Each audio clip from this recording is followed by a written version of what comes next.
Welcome to the Facit Homes channel and welcome to the very first episode of our new feature, Facit Builds, where we're going to follow a project from concept all the way through to completion. This project we call the Walton House, which is based somewhere in Surrey. We'll explain more as we go through it. And in this series, we're going to take you through every stage of the design process, from getting through the concept stages to planning, technical stages, foundations, chassis, all of that kind of stuff, so you can fully see the process from concept to completion.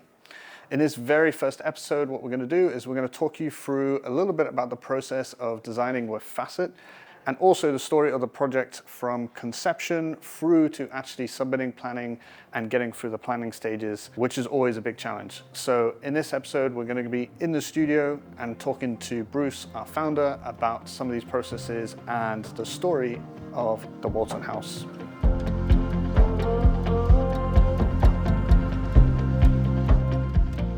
So our customer for the Walton House that we're using as this case study came to us with an existing property on the site. It was a quite tired 1980s property, not particularly good quality, a little bit small, and the customer had looked at maybe refurbishing it and doing some modifications to it, but it was going to be too expensive for them to do so, and they'd still end up with quite a compromised design at the end of it.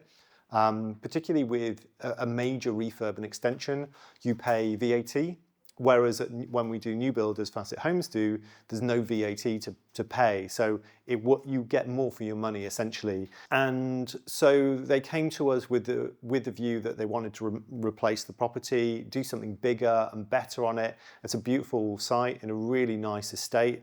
So they came to us mainly because they like the way we operate, they like the kind of technical aspects of what we do, and they like the design work. They like the products and the houses that we've built previously.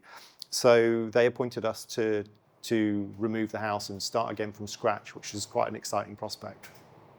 So for our case study project in Walton, the planning was fairly straightforward. There was an established pattern in the area of houses being replaced.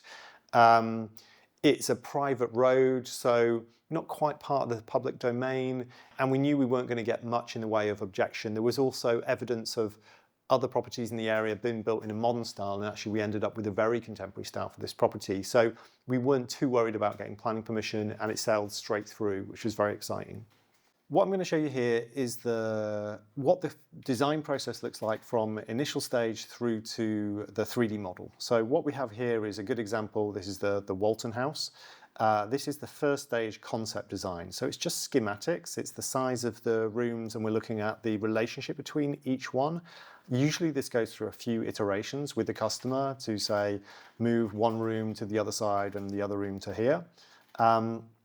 And then once we've kind of established the principles of where we think the individual rooms are going to be, we'll produce a 3D sketch, just thinking about what the form of the building is going to take roughly, where we think the mass might be. So in this case, we're stepping the first floor a little bit, so the massing is reduced from the street view, or it might show a pitch roof or whatever we think it needs to be. And then from here, we'll work up the concept design to a hand-drawn sketch. So it's a little bit more coming to life here. So we've got furniture, a little bit more of a sense of scale. And again, this is really just a tool to agree the plan with the customer to make sure that they feel that it's going to suit their needs. Once we've developed this as a hand-drawn plan, then we'll move it through to the 3D model. The 3D model, so this is the Walton House, and we're really starting to get a sense of the overall architecture. So it's got realistic lighting, materials, textures, and we're able to walk through it. So in this case, we've got this step back, so the building doesn't feel too oppressive from the street side. So just having part single story, part two story, just allows us to make the building feel a little bit smaller. And then the garage is hidden, integrated behind here seamlessly in the cladding, so it just kind of melds away and is not another bulky building on site. And we're able to actually go through and explore the building in 3D with the customer. So for this particular project, as soon as we come into the building, we've got a bit of daylight coming down from above, and the main spaces, we've got a very large double height space as we come in. So we're kind of really thinking about getting a lot of daylight into the center of the building. We've got open plan kitchen, living room, dining, and we spent a lot of time discussing with the customer this relationship of these three particular spaces, where the staircase would land, where the utility space is, and particularly how open or closed the dining room space is. So we've got a big pivot door separating off the lounge at the end, and then the rest of the spaces kind of flow together. So this is kind of the main focus of the design process, and then obviously fitting the other rooms around it. Then in terms of the architecture on the outside, we've got solar shading, we've got timber cladding, and we're just trying to get the elevations to look smart, the shading to protect the building from overheating, and just to kind of create that overall kind of feel for the project. So going upstairs, I'm just going to pop up through the void space here. We've got the master bedroom down the end here, and we've got a very large master ensuite with its own dressing area, bathroom, and this went through a number of different iterations in terms of layout, position, to its final kind of version. We've got a decent sized bedroom. It's not huge, but it's got a completely separate dressing area and bathroom, so it doesn't need to be that big. We've got a window here letting light through into the dressing area, two little dressing rooms, storage either side, and then going through to the bathroom, we've got two sinks, a large shower, and a bath over there in the corner as well. So just trying to get everything that the customer requires in here. I would say this is fairly typical for a Facit Homes bathroom. Flush shower, seamless grass screen, minimalist fixings, just really nice and sharp.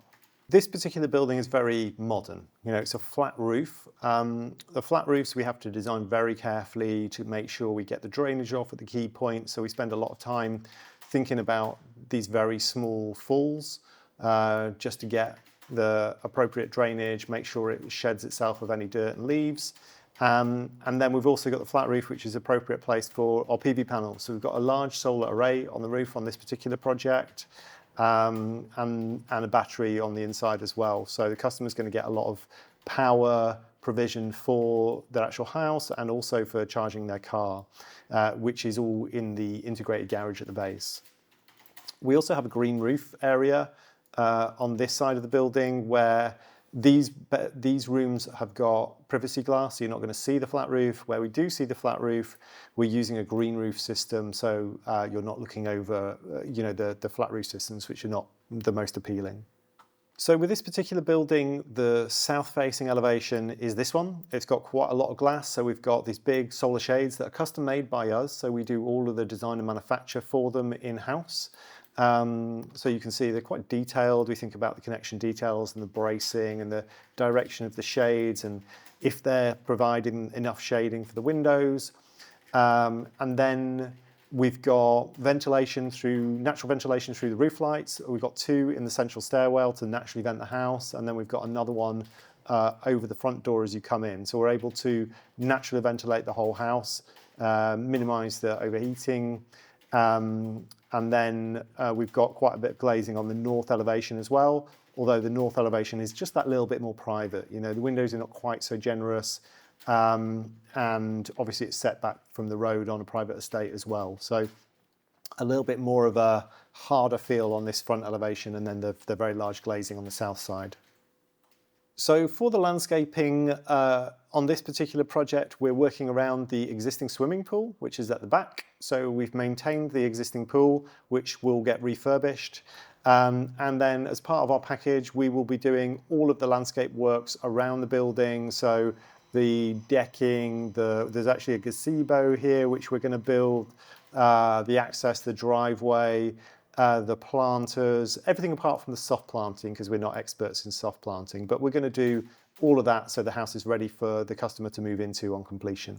with the model, we're able to set the time of day, and using this system, it allows us to actually identify how much shading we're getting from our shades. So here you can see that over nearly the whole window are being protected by our solar shades. So we're actually using the model, real-world time settings, real-world location orientation settings, to actually virtually model the design to make sure it performs as it should do. So we've just got planning for our project in Walton. Customer has said, let's go and build it. We've already priced the project in that process up until planning. So we already have everything we need to go into contract. At that point, we start the detailed design technical process leading up to starting on site. So we will commission the demolition if there's demolition.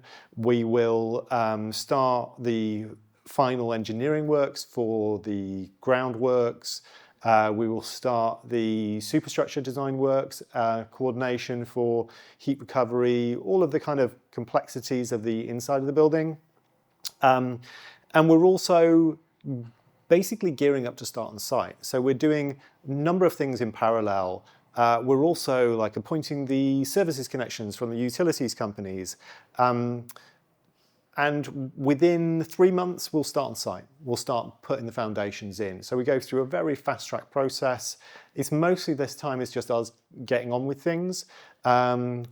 During that time, there will be some sign-off, some procedures that we go through with the customer to sign off key things like floor thicknesses, glazing sizes, internal door locations.